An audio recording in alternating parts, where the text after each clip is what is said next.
It's time for us to go to the Southern Mallee Giants and tell you what, the fans would be loving to get to a game down in Horsham. They can't because they're coming out of lockdown. They're playing footy, but no crowds allowed. And joining me to talk about it is Coleman Schache, the co-coach of the Southern Mallee Giants. How are you there, Coleman? Yeah, good afternoon, Flo, man. I'm going well, thanks. Yeah, I know that last time you came out of lockdown, the Giants went down and played at Coleman Park against the Saints. This time you come out of lockdown, you go down to Horsham and play against the D's at their City Oval.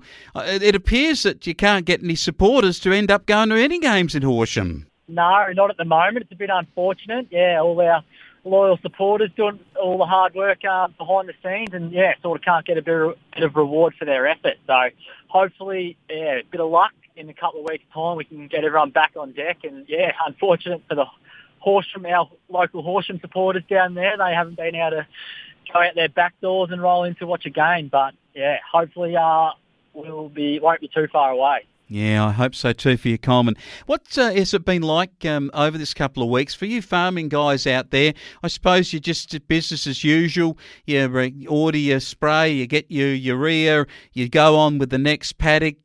But is the feeling in the community, is it still strong? Is there a pensiveness? Is there, like a disappointment still hanging about that we can't get back with crowds?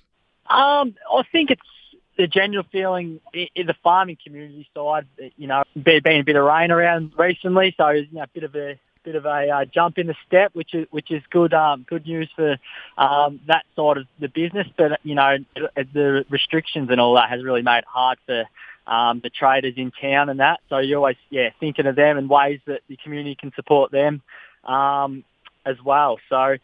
I think community sport at the end of the day just brings everyone together, and the sooner we can, get back and have everyone around the club on a Thursday and Tuesday night, and then on a Saturday, that just adds to it to everyone to catch up and get around each other on the weekend, which, that's what brings us all the communities together.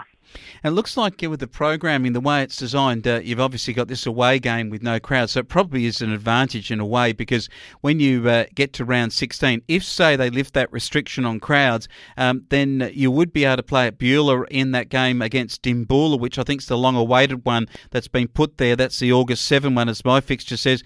I guess there's something to look forward to in the following week for those that maybe wouldn't have travelled down to Horsham anyway, but would go and have a look at the next game that you play at home.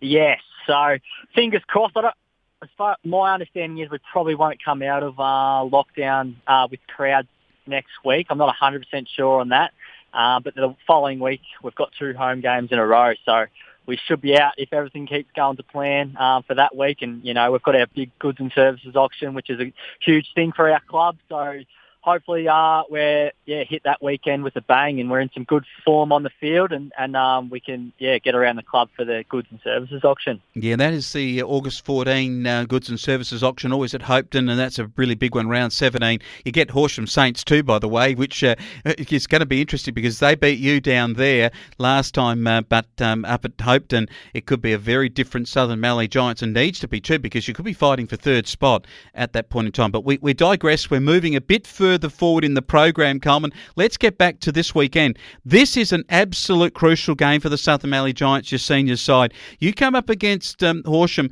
and in a way, if you look at where Horsham are on the ladder, they're at 5-5. You guys are at 6-3. They played the 10 games, and you've only played the 9. You've got a game in hand, and you've got a good percentage in front of them. A good win here down there would set your season right up, and top 3 is what you really want. Yeah, top 3 is worth its weight in gold, that's for sure. You get the double chance. So it's a huge game. We've got, we just don't know how the season's going to pan out. So you just want to make sure you're in that top 3 as long as you can be. And there's a bit of a cluster around that third spot. Dimboola, they're still fighting for it. Horsham Saints, we're even points with them. So you can't afford to drop any of these types of games at the moment. And the D's on their home deck, we had a pretty easy win against them earlier in the year, but they're a much different team on their home deck. So, we'll have to make sure we're on and ready to go from down there. Okay, selections-wise, how have you gone at the selection table? Any ins and outs from, say, 3-4 weeks ago when you last played?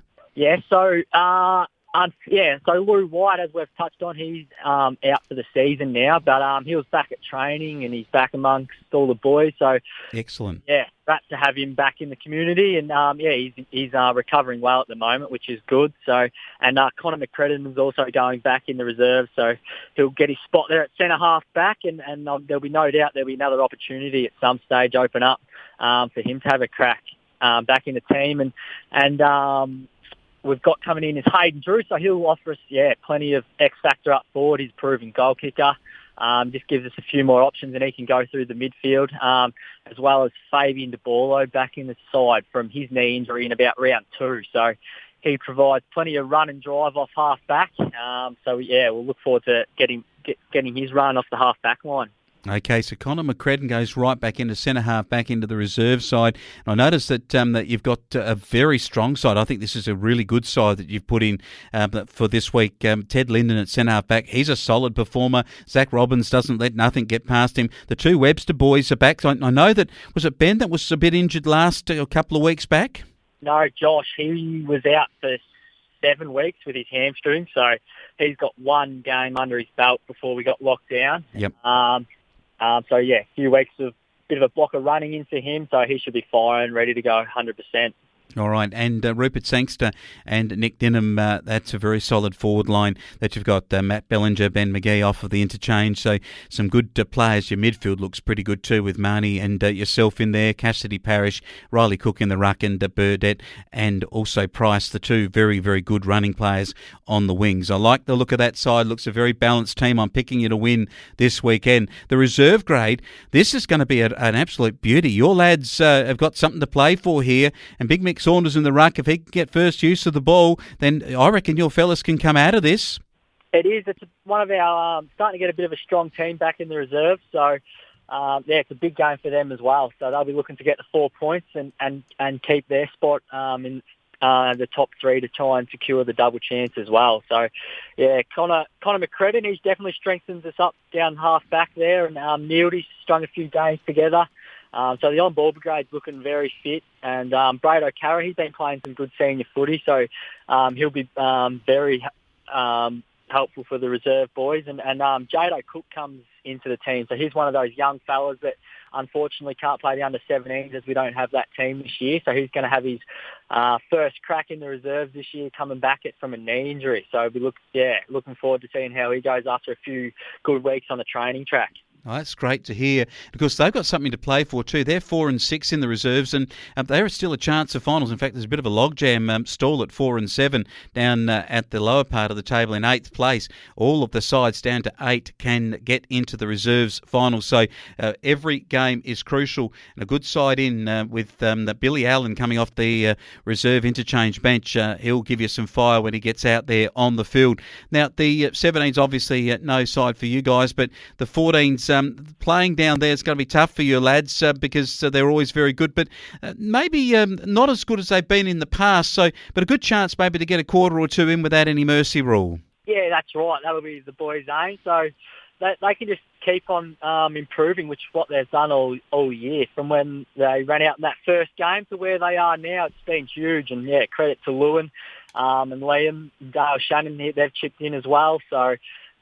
They've got 4 more games, the young fellas, so hopefully they can keep improving, and you never know if they might snag one if they turn up with a good frame of mind on one day and the opposition's not quite there, things might go their way. So if they stick at it, I'm sure things will turn around. Yeah, good young kids in this side too. Young Ollie Credlin out of the back pocket. He will go hard. Parker Hallam and Kobe Hallam, the Hallam boys holding the half-back line together. You got Kybe Bellinger in the middle and Aidan Credlin. They are good footballers. This Dane Hakopa at centre-half forward. He's starting to really become a force. And Jackson Moore will look to kick a couple of goals like the Moores of the past do from down at Beulah. It's a beauty, and looking forward to the kids and some good results coming through. Talking about the kids, that there is some restrictions because of the nature of this. Parents are advised that the change rooms are open for the kids at 10:30. The game starts at 11:10 for the under-14s. Now, Coleman, I understand that the parents can't actually that they're like you've got to drop kids, or I think is it one parent allowed to come, but no spectators outside of the travelling parent. Yes, that's right. There's no spectators allowed into the ground, and I'm not 100% sure on the rule with the under 14s, with if they're allowed to in that one travelling parent or not. So sorry about that, Flo, man. I don't have my haven't done my homework there, but I know, in the senior grades, unless you've got a role involved in the day, you won't be allowed to in the ground. Yep, no, that's right. On the Southern Mallee Giants page, which I took the liberty of having a quick read of, it says, unless you're playing are an official, a scorer, a timer, a trainer, or a parent guardian of a junior, one only, you will not be allowed through the gate. So one parent can do the drop in and stay, but this is important to get this right. And obviously, there's some pretty at the Horsham City Oval. The entry is all been set up there, so you'll just follow the guides down there at City Oval, and they'll point you in the right direction. Coleman, you need to get that tractor with the sprayer going, pointed in the right direction, and get some of that urea out in the paddocks. And I'll tell you what, the crops are looking good with another bit of rain. I reckon it should be wet weather down in Horsham, so you need to have your best wet weather footy on the weekend. Yeah, spring the long stops. I reckon second half might get a bit moist. So it's a bit of fun wet weather footy every now and again. We love it. So looking forward to it. Great stuff. Coleman Schache on the Southern Mallee Giants report. We'll catch up with you, hopefully with some scores and obviously some banter and so forth about what's happening as we head towards maybe the Beulah game or at least the Hopetoun game with crowds as we finish off for the home and away season. You have a good weekend. Thanks, bye, man.